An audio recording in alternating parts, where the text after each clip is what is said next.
Hello everyone, welcome back to Feedback IS. I'm Nasir Saifi, faculty of current affairs. आज का जो the Hindu का जो न्यूज़पेपर है दोस्तों, बहुत इंपॉर्टेंट है, बहुत इंटरेस्टिंग है, क्योंकि जैसा आपको पता हुआ कल 15 अगस्त थी, कल इंडिपेंडेंस डे था।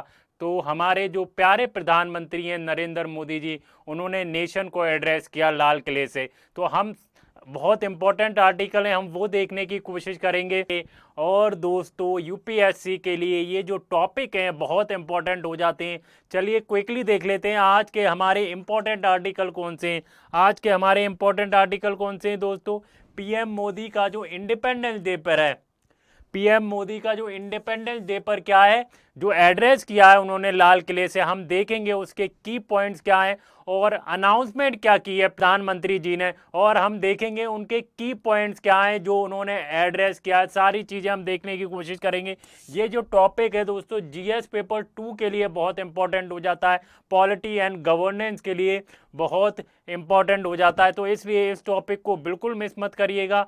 और हमारा जो नेक्स्ट आर्टिकल है दोस्तों, नेक्स्ट आर्टिकल है क्या है, जो हुमायूं टॉम है उसके पास में क्या हुआ है, एक वॉल गिर गई, उस वॉल की वजह से 6 लोग मर गए। क्या हो गया है? Wall collapse the near Humayun Tom and 6 लोग डेड हो गए। और हम हुमायूं टॉम के बारे में देखेंगे, हुमायूं टॉम बनवाया किसने, इसका आर्ट कैसा है, इसका आर्किटेक्चर क्या है, सारी डिटेल, सारी चीज़ें हम दोस्तों डिटेल में समझेंगे। और ये जीएस पेपर 1 के लिए बहुत इंपॉर्टेंट है। अगर हम जीएस पेपर 1 की बात करते हैं जिसमें आर्ट एंड कल्चर का क्या दिया है, आर्ट एंड कल्चर का टॉपिक मेंशन्ड है, तो ये उसके लिए बहुत इंपॉर्टेंट हो जाता है। और आज का जो हमारा लास्ट आर्टिकल है वो क्या है दोस्तों? आज का हमारा लास्ट आर्टिकल है SC collegium versus the SC collegium, SC collegium versus the SC collegium CJI clarification दी है। और हम ये जीएस पेपर 2 के लिए बहुत इंपॉर्टेंट हो जाता है, पॉलिटी के लिए, सेपरेशन ऑफ पावर्स के लिए, जुडिशरी के लिए और फेडरल स्ट्रक्चर के लिए बहुत इंपॉर्टेंट हो जाता है। तो ये जो आज के मोस्ट इंपॉर्टेंट टॉपिक हैं दोस्तों, तो चलिए सबसे पहले बढ़ते हैं, पहले आर्टिकल की तरफ बढ़ते हैं। पहला आर्टिकल क्या है दोस्तों? जैसा आपको पता होगा हमारे जो प्राइम मिनिस्टर हैं नरेंद्र मोदी जी, उन्होंने एक लाल किले से कल एड्रेस किया। कल थी 15 अगस्त, 15 अगस्त 1947 को हमारा जो देश है वो आज़ाद हुआ था। हम फ्री हुए थे ब्रिटिश राज से, हम सॉवरन कंट्री बने, हम रिपब्लिक कंट्री बने, हमारा संविधान बना दोस्तों इंडिपेंडेंस होने के बाद। तो ये हमारा बहुत खुशी का दिन था, सेलिब्रेशन का दिन था, जो कल का दिन था कि हम क्या है, इंडिया की इंडिपेंडेंस को सेलिब्रेट कर रहे थे। तो आपको ये ध्यान रखना चाहिए कि हमारा जो इंडिपेंडेंस डे है वो 15 अगस्त 1947 को सेलिब्रेट किया जाता है। अब हम जो प्रधानमंत्री जी ने जो एड्रेस किया है, क्या क्या उसमें उन्होंने बात कही है, क्या क्या उसके की पॉइंट्स है, वो हम देखने की कोशिश करेंगे। और क्या लॉन्च किया है वो भी हम देखने की कोशिश करेंगे। आत्मनिर्भर भारत पे उन्होंने कितना जोर दिया है, एग्रीकल्चर के बारे में कितना बोला है, एम्प्लॉयमेंट के बारे में कितना बोला है, और कौन सी स्कीम है दोस्तों उन्होंने लॉन्च की है। तो हम सारा देखने की कोशिश करते हैं, दोस्तों। की पॉइंट देखते हैं। हमारा जो पहला टॉपिक है PM Modi independence day 2025 speech, उनकी स्पीच में क्या क्या इंपॉर्टेंट चीज़ें, क्या क्या पॉइंट्स हैं, हम वो देखने की कोशिश करते हैं। तो दोस्तों की हाईलाइट क्या है, उन्होंने सबसे ज़्यादा जो जोर दिया है दोस्तों वो आत्मनिर्भर भारत पे दिया। Atmanirbhar Bharat as a national vision, हमारे प्रधानमंत्री ने कहा है जो आत्मनिर्भर भारत है, जो आत्मनिर्भर भारत है वो एक नेशनल विजन है। आत्मनिर्भर भारत में क्या कहा है उन्होंने दोस्तों, जो जीएसटी 2 है, जो जीएसटी है हमारा गुड्स एंड सर्विसेज टैक्स है, उसमें 2.0 क्या आ रहे हैं दोस्तों, रिफॉर्म आ रहे हैं। और एमएसएमई के में जो है कंप्लायंस रिलीफ दिए जाएंगे। क्या दिए जाएंगे? एमएसएमई में जो कंप्लायंस रिलीफ दिए जाएंगे। और जो सेमीकंडक्टर है और एआई जो इनोवेशन है उसको बहुत पुश करना है कि सेमीकंडक्टर का बहुत बड़ा रोल है दोस्तों। हम कोई भी डिवाइस बनाएं या फ़ोन की बात करें, फ़ोन का जो है, अगर हम फ़ोन की बात करें तो उसमें सेमीकंडक्टर का बहुत बड़ा रोल होता है दोस्तों। अगर हम डिफेंस इंडिजीनियस की बात करते हैं, जैसे आपको पता होगा दोस्तों ऑपरेशन सिंदूर में ज़्यादातर जो ज़्यादातर डिफेंस जो इक्विपमेंट यूज हुए थे वो इंडिजीनियस थे। कैसे थे? इंडिजीनियस। तो डिफेंस इंडिजीनियस होगा। ऑपरेशन सिंदूर लेसन, सुदर्शन चक्र सिस्टम, ऑपरेशन सिंदूर लेसन और सुदर्शन चक्र सिस्टम। क्रिटिकल मिनरल मिशन, हमने बहुत सारे जो हैं दोस्तों क्रिटिकल मिशन बनाए और उस पर भी उनका बहुत ज़्यादा जोर था। अगर हम न्यूक्लियर पावर एक्सपेंशन की बात करें, अगर हम न्यूक्लियर पावर एक्सपेंशन की बात करें तो 10 गुना बढ़ जाएगी 2047 तक। अगर हम न्यूक्लियर पावर प्लांट की बात करें, अगर हम न्यूक्लियर पावर है जो हमारी जो एक्सपेंड हो रही है वो कितना हो जाएगी दोस्तों? 10 गुना बढ़ जाएगी 2047 तक। कितनी? 2047 तक। आगे बढ़े और देखें। अच्छा, की अनाउंसमेंट क्या है? आप देख सकते हैं ये हमारे प्यारे प्रधानमंत्री नरेंद्र मोदी जी हैं। अब उन्होंने क्या किए, उन्होंने की अनाउंसमेंट क्या की है दोस्तों? जो प्राइम मिनिस्टर नरेंद्र मोदी ने अपने जो इंडिपेंडेंस डे की एड्रेस है उस पर क्या इकोनॉमिक हो गया और सिक्योरिटी रिलेटेड क्या है रिफॉर्म को अनाउंस किया है और एम्फेसाइज किया है सेल्फ रिलायंस पे। मैंने जैसे बताया जो नरेंद्र मोदी जी हैं उन्होंने सेल्फ रिलायंस पे बहुत एम्फेसाइज किया है अपनी स्पीच में। सेल्फ रिलायंस सबसे ज़्यादा यूज किया है उन्होंने। क्या? सेल्फ रिलायंस पे सबसे ज़्यादा यूज किया है। अब उन्होंने दोस्तों मिशन सुदर्शन चक्र क्या है? मिशन सुदर्शन चक्र, India will be building an air defence system. India जो है एयर डिफेंस सिस्टम बना लेगा। कब तक बना लेगा दोस्तों? 2035 तक एयर डिफेंस सिस्टम बना लेगा। Not only shield the military और civilian areas but also strike back in the precise target in manner. वो हमारे सिविलियन को या मिलिट्री को ही प्रोटेक्ट नहीं करेगा दोस्तों, हम क्या करेंगे जो प्रिसाइज लोकेशन पे अगर हम स्ट्राइक करना चाहते हैं, मान लीजिए पीओके में एक ऐसा एरिया है जो वहाँ पे टेररिज्म फैलाया जाता है, तो हम उसी प्रिसाइज लोकेशन को टारगेट कर सकते हैं। हम सिविलियन को कोई नुकसान नहीं होगा, हम उसी प्रिसाइज को। तो हमारा क्या है?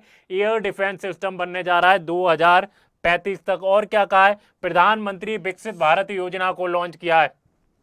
प्रधानमंत्री विकसित भारत योजना, तो इस स्कीम के अंदर क्या होगा? वन टाइम ग्रांट दिया जाएगा। इस स्कीम के अंदर क्या होगा? वन टाइम ग्रांट दिया जाएगा 15,000 का first time employ in the private sector and incentive to the private sector to create employment. पहली बार में कितना दिया जाएगा? 15,000 रुपए। न्यूक्लियर एनर्जी कैपेसिटी की बात करते हैं अगर दोस्तों, तो इंडिया का क्या एम है? जैसे मैंने बताया इंडिया का जो एम है न्यूक्लियर पावर एक्सपेंशन कितना हो जाएगा? 10 गुना हो जाएगा 2047 तक, जैसा मैंने बताया वही इसमें लिखा हुआ है।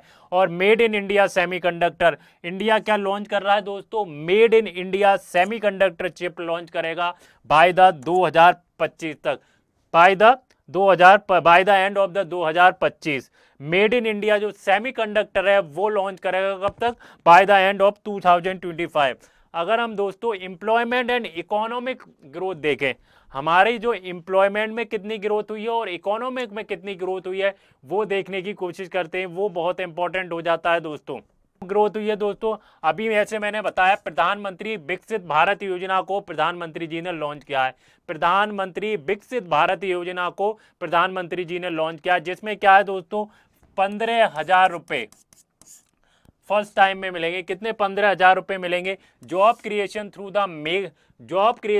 The make in India launch किया था। और जो डिजिटल इकोनॉमी है उसमें जो हमारे प्रधानमंत्री हैं उसमें उन्होंने बहुत जॉब क्रिएट की हैं, ऐसा उनका कहना है। अच्छा, नेशनल सिक्योरिटी और डेमोग्राफिक कंसर्न के बारे में उन्होंने क्या बोला? जो नेशनल सिक्योरिटी है और डेमोग्राफिक जो कंसर्न है उसके बारे में हमारे प्रधानमंत्री जी ने क्या बोला? तो उन्होंने क्या बोला दोस्तों? उन्होंने बॉर्डर डेमोग्राफिक जो चैलेंजेज हैं और जो इन्फिल्ट्रेशन है और लैंड कैप्चर है, जैसे आपको पता होगा इलीगल इमिग्रेशन है, जो इलीगल इमिग्रेशन है उसके बारे में उन्होंने कंसर्न जताए और जो लैंड कैप्चर कर ली जाती है उसके लिए भी कंसर्न जताए। अगर हम डेमोग्राफिक मिशन की बात करते हैं बॉर्डर डिस्ट्रिक्ट में, डेमोग्राफिक मिशन लॉन्च किया है बॉर्डर डिस्ट्रिक्ट में। जो हमारे प्रधानमंत्री हैं उन्होंने क्या लॉन्च किया है?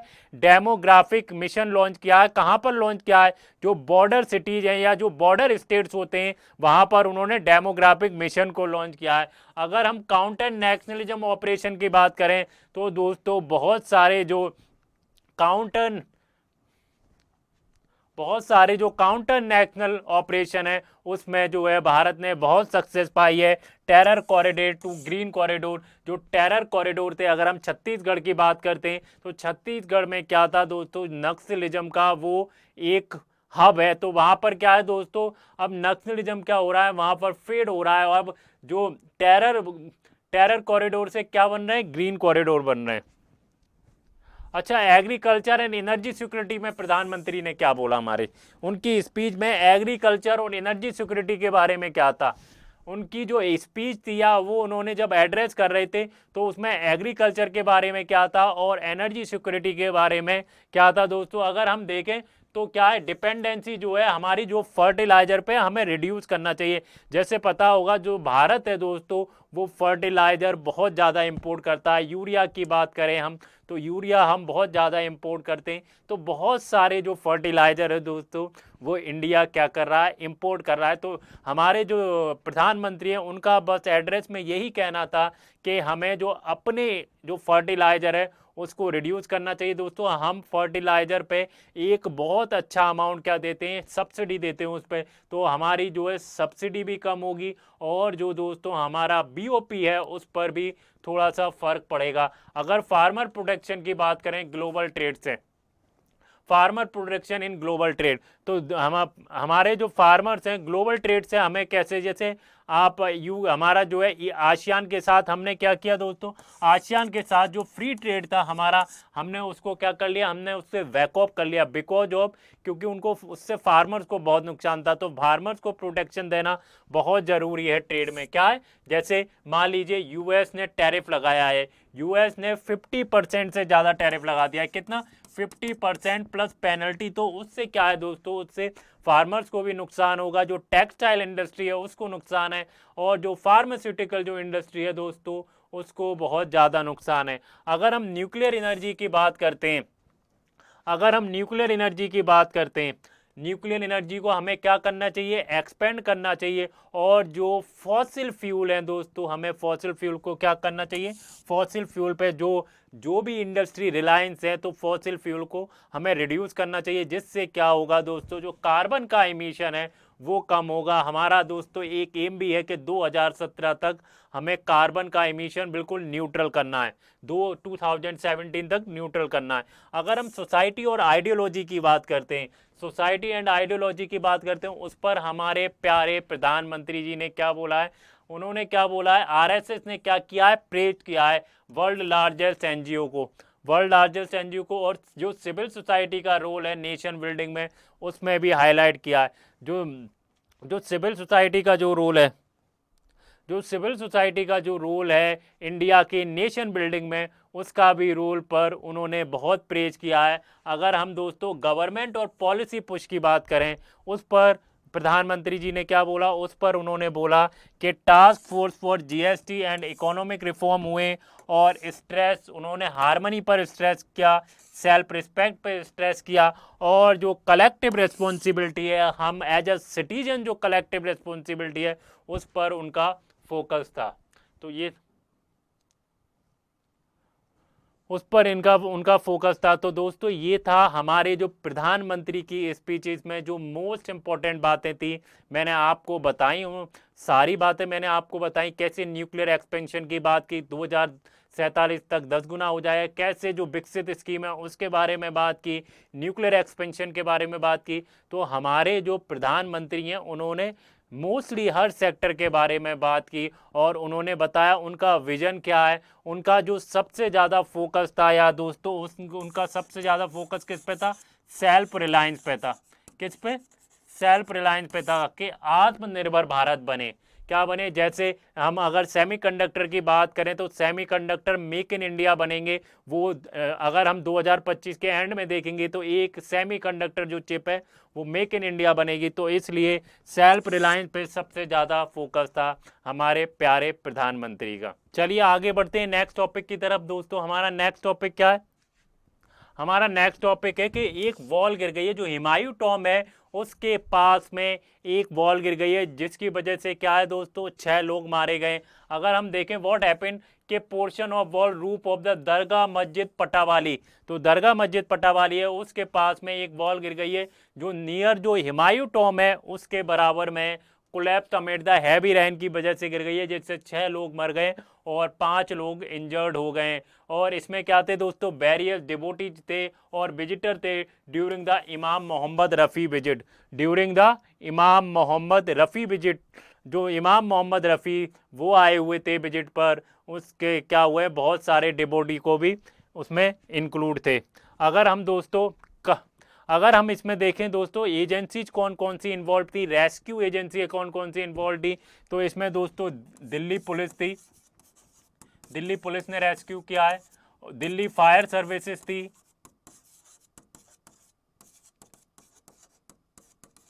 और दोस्तों एएसआई थी, और कौन हो सकता है दोस्तों इसमें एनडीआरएफ की टीम थी। तो इन्होंने क्या किया है, इन्होंने इसको रेस्क्यू किया है। और ये जो साइट है दोस्तों वो एएसआई के अंडर में नहीं आती है, क्योंकि ये हुमायूं टॉम का पार्ट नहीं है, जो बॉल गिरी है वो हुमायूं टॉम का पार्ट नहीं है, तो एएसआई के अंडर में नहीं आती है, लेकिन उन्होंने बस असिस्ट किया है।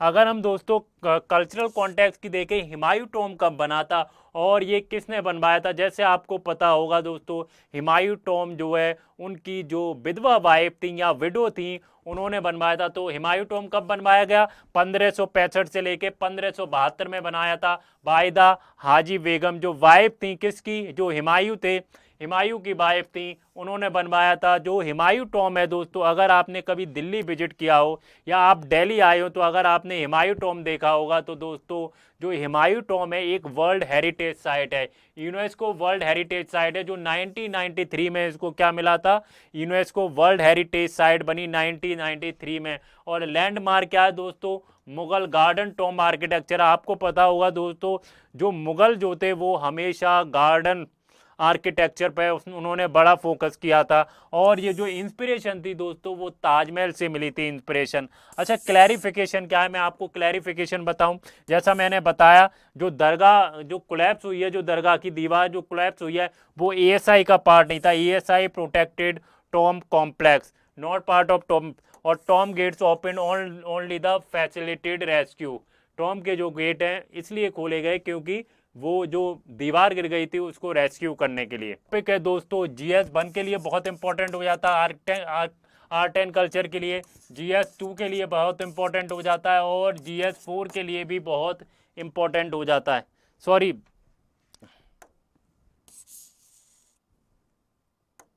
जीएस 3 के लिए बहुत इंपॉर्टेंट हो जाता है डिजास्टर मैनेजमेंट के लिए। तो जो हुमायूं टॉम था वो उसके आर्किटेक्ट कौन थे, आर्किटेक्ट थे वो कौन से थे दोस्तों, मिराक मिर्जा गियास।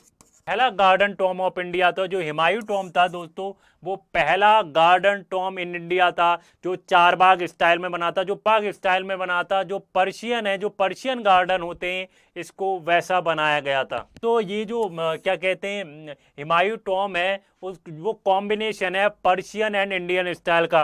किसका कॉम्बिनेशन है, पर्शियन एंड इंडियन स्टाइल का कॉम्बिनेशन। जो मुगल रूलर है उनकी क्या है वहां पर कब्र है, मुगल रूलर बहुत सारे मुगल रूलर की टॉम कॉम्प्लेक्स के अंदर उनको दफनाया गया है वहां पर। ये नेक्स्ट हमारा नेक्स्ट टॉपिक की तरफ बढ़ते हैं। लास्ट आज का हमारा जो नेक्स्ट टॉपिक है दोस्तों एससी कॉलेंजम और सीजीआई क्लैरिफिकेशन। तो इंडिपेंडेंस डे पर जो हमारे सीजीआई हैं उन्होंने क्या क्लैरिफिकेशन दिया है, तो दोस्तों ऑन इंडिपेंडेंस डे पर एड्रेस किया है। तो सीजीआई बीआर जो गवाही हैं उन्होंने क्लैरिफाई किया है the role of Supreme Court collegium versus, और जो हाई कोर्ट का जो कॉलेंजम है उस पर उन्होंने क्लैरिफिकेशन दिया है कि जो हाई कोर्ट का जो कॉलेंजम है उसकी रिकमेंडेशन जो सुप्रीम कोर्ट देती है वो मैंडेटरी होती है या नहीं, वो हम देखने की कोशिश करते हैं। ट्रिगर क्या है, demand by the SBCA president Vikas Singh to widen the pool of the candidate of SC जजेज इंक्लूड द एससी लॉयर। आगे हम देखें की हाईलाइट क्या है सीजीआई स्टेटमेंट की, what are the key highlight of the CJI statement. तो सीजीआई ने क्या कहा कि जो एससी कॉलेंजम है can not dictate the name to SC collegium. तो जो सुप्रीम कोर्ट का जो कॉलेंजम है वो क्या कर सकती है, वो डिक्टेट नहीं कर सकती कि जो एससी कॉलेंजम में जो मेंबर्स होंगे वो उसको डिक्टेट नहीं कर सकती, can not dictate the High court कॉलेंजम। अगर हम दोस्तों हाई कोर्ट कॉलेंजम की बात करें, take first call who should be appointed as a SC जज, take first call who should be appointed as a SC जज, एससी कॉलेंजम कौन can only the recommended names not impose. मैंने जैसे बताया जो सुप्रीम कोर्ट का कॉलेंजम है वो हाई कोर्ट के कॉलेंजम के लिए केवल रिकमेंडेशन दे सकता है, इम्पोज नहीं कर सकता कि ये जो मेंबर है वो क्या होगा, वो कॉलेंजम में होगा ही नहीं। Federal structure of judiciary, SC and SC neither superior nor inferior. जो सुप्रीम कोर्ट है और हाई कोर्ट है, आपको लगता होगा सुप्रीम कोर्ट जो है हायर है और जो हाई कोर्ट जो है इन्फीरियर है, ऐसा नहीं है। Supreme court high court are neither superior और नॉर इन्फीरियर। अच्छा, बैकग्राउंड क्या है कॉलेंजियम सिस्टम का, व्हाट इज द बैकग्राउंड, आपको पता होगा दोस्तों। कौन से केस आया था, थ्रू द सेकंड जजेस केस 1903 और द थर्ड जज केस जो आया था 1998। तो सुप्रीम कोर्ट का कॉलेंजियम बना जिसमें 5 सीनियर मोस्ट जजेज होंगे। जो सुप्रीम कोर्ट के कॉलेंजियम में कौन होगा, 5 मोस्ट सीनियर जजेज होंगे और हेडेड किसके द्वारा किया जाएगा, वो सीजीआई के द्वारा किया जाएगा। वो क्या करते हैं, वो सुप्रीम कोर्ट के जो जजेज हैं उनका अपॉइंटमेंट करते हैं। Approve the names recommendation only the SC collegium for elevation. और हाई कोर्ट का जो कॉलेंजियम होता है दोस्तों, उसमें क्या होता है, 3 सीनियर मोस्ट जजेज होते हैं और हेडेड किसको किया जाता है, Chief Justice of High Court. और फर्स्ट अथॉरिटी होती है to recommend the names of the High Court जजेज। तो क्या करते हैं, जो हाई कोर्ट का जो कॉलेंजियम होता है, जो हाई कोर्ट के जजेस को जो अपॉइंट करना होता है उसकी रिकमेंडेशन देते हैं। कौन देता है रिकमेंडेशन, हाई कोर्ट का जो कॉलेंजियम सिस्टम होता है। और सुप्रीम कोर्ट का जो कॉलेंजियम सिस्टम होता है वो रिकमेंडेशन देता है। वो किसकी रिकमेंडेशन देता है कि सुप्रीम कोर्ट के जजेस को जो अपॉइंट होना है। लेकिन जो कॉलेंजियम सिस्टम बनता है या रिकमेंडेशन दी जाती है कि कॉलेंजियम सिस्टम किस हाई कोर्ट के कॉलेंजियम सिस्टम में कौन होगा, तो वो रिकमेंडेशन देता है सुप्रीम कोर्ट का कॉलेंजियम सिस्टम। तो इसके बारे में ये था। तो दोस्तों ये थे हमारे मोस्ट इम्पॉर्टेंट आर्टिकल। अगर आपको पसंद आए हो, अगर आपको मेरी वीडियो पसंद आई हो, प्लीज़ इसे लाइक करें, शेयर करें और कमेंट्स में ज़रूर बताएं आपको मेरी वीडियो कैसी लगी। Stay happy, stay learning. Thank you guys.